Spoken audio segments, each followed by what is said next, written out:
Тэгэхээр үзэгч та бүхэн магадгүй оюун санаандаа бид юуны үр тарьж байна вэ хэмээн бидний өмнөх дугаараас бас өөртөө бодол ухаан суулгаж суугаа бах. Өнөөдөр бид нэвтрүүлэгтээ бас нэгэн өвөрмөц зочныг урьлаа.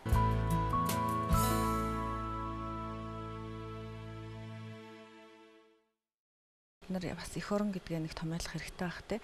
Бид нэр өнөөдөр юу нэгтгэдэг юм? Монгол хүн гэж яг юун дээр очиод бид нэгтгэдэг юм? Яагаад эх орныхоо төлөө байх тийм хүсэл гардгийг ингээд бодохоор те. Хүүхдүүд хэлдэг л дээ үнэхээр би одоо том болоод ийм мэрэгчлээ болоод ингээд ийм байна эх орныхоо төлөө. Тэгэхээр ярьж байгаа юм дандаа сайн сайхан юм байдаг. Ямар нэгэн байдлаар эх орноо хөгжүүлэе гэсэн те. Тэгээ хөгжүүлэе гэдгийнхэн цаана хөгжил гэдэг нь яг юу юм бэ гэж асуулт гарч ирнэ шүү дээ. Бүх амьдарч байгаа орчноо харахад бол бид нарт дутуу юмгүй ч юм шиг тийм ээ. Одоо дэлгүүрт бол бүхэл юм байна. Одоо хүн болгон машинтай болж хүн за магадгүй тэгэл ер нь бас л боломж бол нэгтцсэн байна. Материалын талаас харах юм бол өнөөдөр бид нарт боломжтой болсон юм шиг. Энийгээ тэгээ хөгжил гээд харах уу гэхээр надад эргээд асуулт гаргаж ирээд байгаа байхгүй.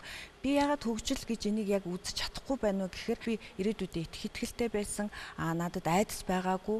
Би хүүхд байхдаа одоо 1-р ангийн хүүхд 2-р анги би сургуульд явахдаа зүгээр сургууль руугаа явчихдаг. Би оройныхоо дүүргийнхаа сургуульд харьяалагддаг байсан тийм ээ. Гэтэл одоо би өөрөө хүүхдтэй болохоор би хүүхдээ хизээж гудамж нь ганцаар ингэ явуулж чадахгүй болчихсон байна.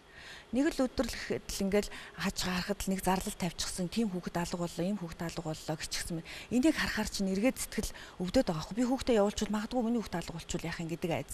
Би оройныхоо сургуульд өнөөдөр явуулж чадахгүй байна хүүхдээ. Тэр сургуулийг одоо яг дүүргийнхаа өөрийнхөө тэ хорооны сургууль гэдэг. Тэгэхээр тэрэн дээр нөгөө бас л тэр сургуулийн чанарын асуудал гараад ирдэг те. Тэгэхээр хүмүүс сэтгэгдүүд боломж байвал яах вэ? Ямар сайн сургуульд нь оруулахын тулд хоол газар зөөдөгч байдаг юм уу те. Ингээд харахаар эргээд нөгөө амьдрал маань аюу хүнд болоод хэцүү болцсон байгаа байхгүй юу? Айх аюултай болцсон тийм ээ. Айдастай ирээдүйдээ итгэл ер нь байхгүй. Одоо магадгүй хүн шударгаар ажиллаад байртаа болж чадахгүй байгаа хүмүүс зөндөө байна Монголд ихэнх нь байна тийм. Тэгээд ингээ харахаар энэ нийгэм бол яг хөгжөд байгаа мó гэд яг бодит утгаар нь ингээ бодохоор надад ерөөс хөгжил харагдахгүй байгаа байхгүй юу?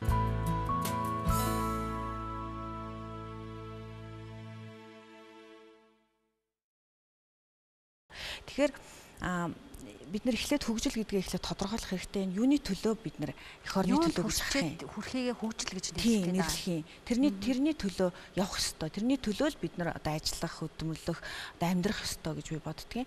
Тэгэхээр ямар ч байсан хүн болгон одоо сэтгэл хангалуун байх нийгэм болвол шудраг нийгэм байх ёстой гэж би хардаг. Хүн ямар юмн дээр хүний сэтгэл айгүй хангалуун байдгүй гэхээр шудраг ёс ялахад л хангалуун байдаг. Шудраг ёсны төлөө өөрийнхөө амийг өгч идэг тийм ээ. Тим кинонуудыг харахад бол хүн гэдэг нэг сэтгэл хөдөлдөг штеп. Тэгэхээр чин тэр хүн болгонд байдаг мөн чанар л байгаа байхгүй юу? Тэр нь нэг хүн шудраг хүнийг зодоход мянган шудраг хүн өвдөлтийг нь мэдэрдэг гэж үү? Тийм.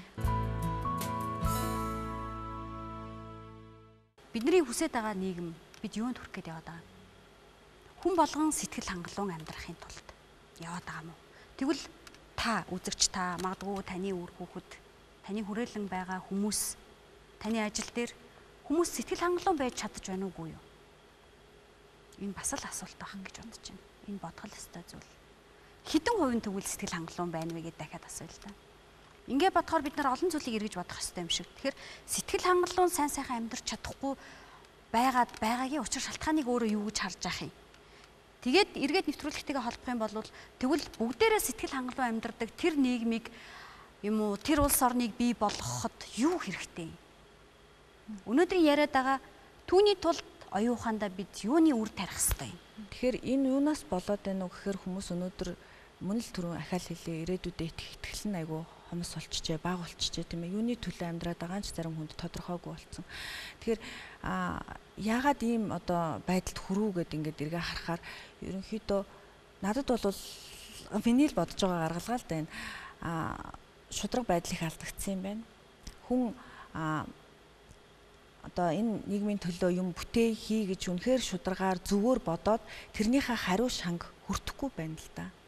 Тэгээ би зөв байсныхаа хариуд би нийгмээс одоо давуу талыг мэдрэх ёстой шүү дээ. Миний хажууд буруу яваад байгаа хүн тэр нийгмээс чи буруу байгаад байгаа шүү гэж шитгэлээ хүлээх ёстой байхгүй юу? Хүртэх ёстой.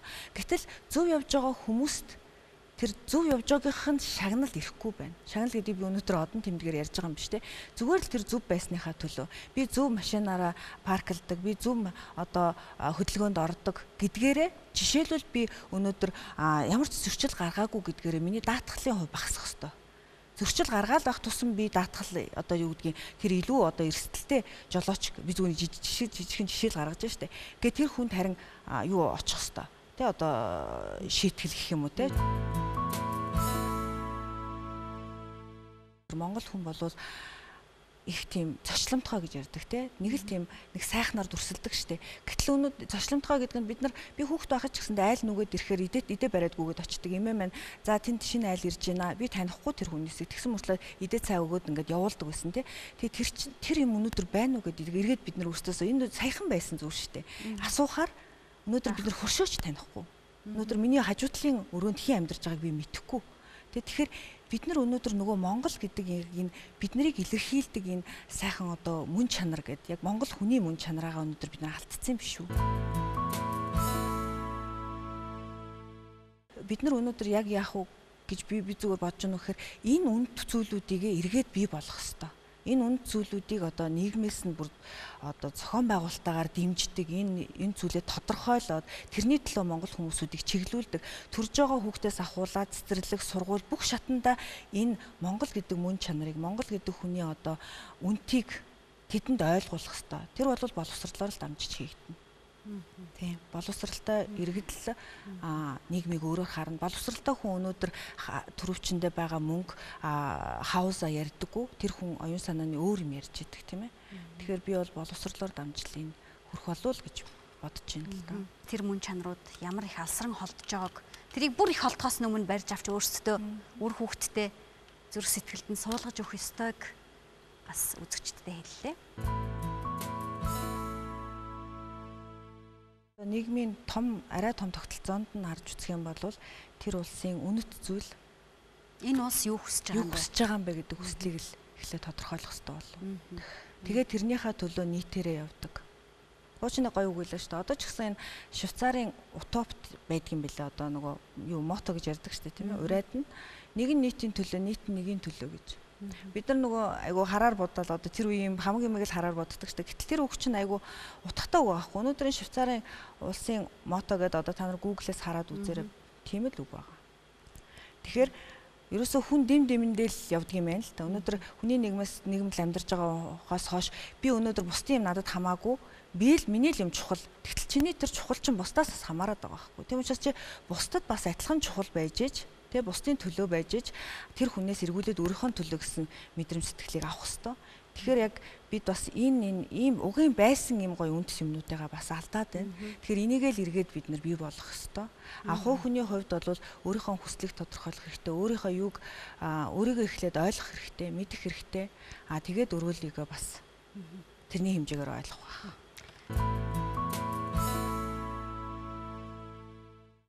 Утга учирыг хүн өөрөө л бий болгодог юм биш үү? Миний одоо гаргасан өөрийн одоо хувьдаа гаргасан бол дүгнэлт тэр.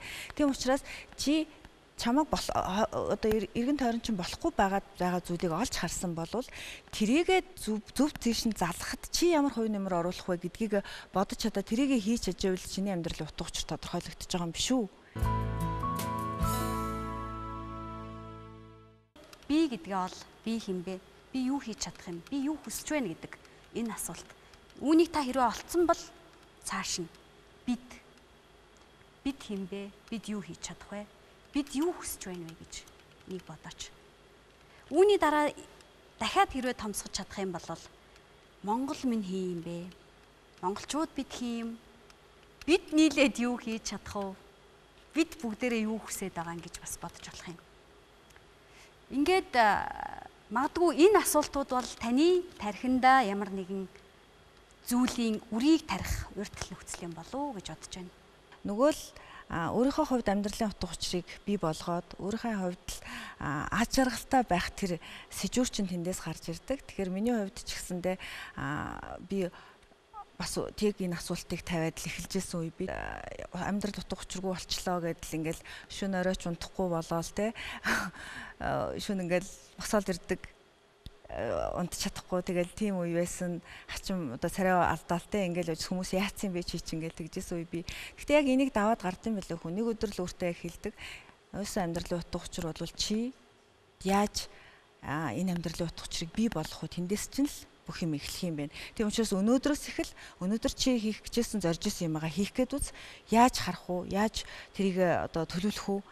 Тэ одоо тэрний ард гарахын тулд чи тэр хийж байгаа процесс чи өөрөө чамааг ингээд ажиргалтай байлгаад байгаа юм байна гэдгийг тэндээс олж мэдсэн. Тэгэхээр залуучуудаа хандаад бас л өөрийгөө олох энэ аялалд гарах хэрэгтэй. Тэхийн тулд тэгэхээр хүн бас унших хэрэгтэй. Нэлээ их юм те бас юм дурлах хэрэгтэй юмд тэгээд л энэс гарна да. Уншихаас гадна бодох хэрэгтэй. Хамтдаа сууж ярилцж байхад боломжийг өөрсдөө бий болгох хэрэгтэй юм шиг байна тийм залуучууд маань.